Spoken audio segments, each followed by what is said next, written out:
जय श्री राधे, जय श्री कृष्णा। हमारे समस्त सनातन धर्मावलंबी हिंदुओं को मकर संक्रांति की हार्दिक हार्दिक शुभकामनाएं। बंधुओं, इस बार मकर संक्रांति 14 जनवरी को रात्र में 8:49 पर हो रही है। हमारे भुवन भास्कर की गति, सूर्य महाराज की गति मकर राशि पर उस दिन प्रारंभ हो जाएगी। इस दिन से देवताओं का दिन प्रारंभ होता है और भगवान भुवन भास्कर सूर्य महाराज की गति उत्तरायण प्रारंभ हो जाती है। शास्त्रों में सूर्य के उत्तरायण होने का बहुत बड़ा ही महत्व है। गरुड़ पुराण में लिखा हुआ है कि जिसकी मृत्यु उत्तरायण में होती है उसको साक्षात मोक्ष प्राप्त होता है। इस कारण से हमारे भीष्म पितामह महाभारत के युद्ध में भगवान के उत्तरायण, सूर्य की गति उत्तरायण होने की प्रतीक्षा में अपना देह त्याग नहीं कर रहे थे। और जब इस मकर राशि पर भगवान सूर्य की गति प्रारंभ हो गई, मकर संक्रांति हो गई, तब उन्होंने अपना शरीर का त्याग किया। क्यों? कि उत्तरायण में शरीर के त्याग करने से पुनः जन्म नहीं होता, मोक्ष की प्राप्ति हो जाती है। और इसका मकर संक्रांति का महत्व एक और भी है। मकर संक्रांति का महत्व पितृकार्य के लिए भी बड़ा ही श्रेयस्कर है। इस दिन, मकर संक्रांति के दिन, पितरों के निमित्त जो भी दान पुण्य किया जाए, पिंड दान किया जाए या उनकी मोक्ष की कामना से कोई यज्ञ आदि अनुष्ठान किया जाए तो उनकी मोक्ष अवश्य ही प्राप्त होती है। क्योंकि इस मकर संक्रांति के दिन ही हमारे महाराज भगीरथ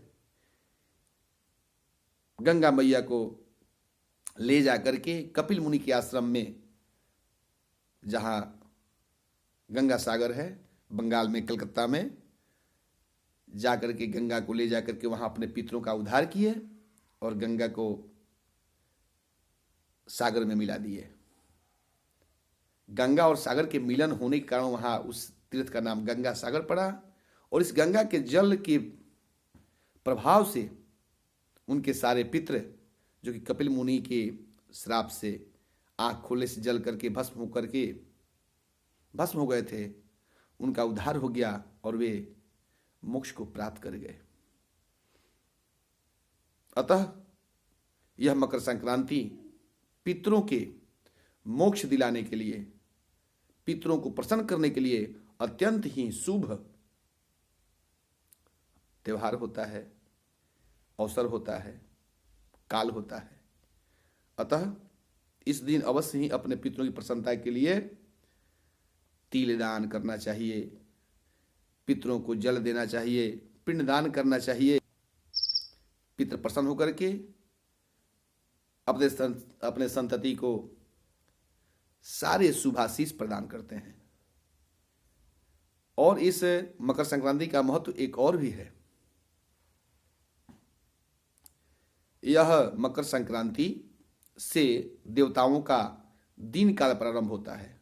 श्रीमद् भागवत में लिखा हुआ है कि मनुष्यों के लिए 12 घंटा का दिन और 12 घंटा का रात होता है। मनुष्य के दिन और रात के अनुसार से 15 दिन और रात्रि बीतने पर पितरों का 15 दिन बीतने पर पितरों का एक दिन होता है। और इस प्रकार से 6 मास, मनुष्यों के 6 मास बीतने पर देवताओं का दिन और 6 मास बीतने पर देवताओं की रात्रि होती है। कर्क से लेकर के धनु राशि तक सूर्य की गति दक्षिणायन रहती है।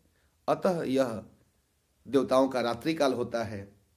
इसमें देवकर्म, देवताओं की प्रतिष्ठा, मंदिर आदि की प्रतिष्ठा वर्जित है।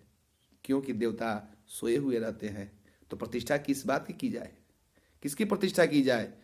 जब देवता सोए हैं तो हम देवता को जगा कर कैसे प्रतिष्ठा करें। इस कारण से हमारे ज्योतिष शास्त्रों में दक्षिणायन में देवता की प्रतिष्ठा का मुहूर्त का अभाव रहता है। उत्तरायण काल में जब देवता जगते हैं मकर संक्रांति से, तो देवताओं की प्रतिष्ठा का मुहूर्त प्रारंभ हो जाता है, देवता जग जाते हैं और शुभ कर्म प्रारंभ हो जाता है। इसलिए देवताओं के जगने पर, चूंकि देवता अमोघ फल को प्रदान करते हैं, हमारे सारे मानव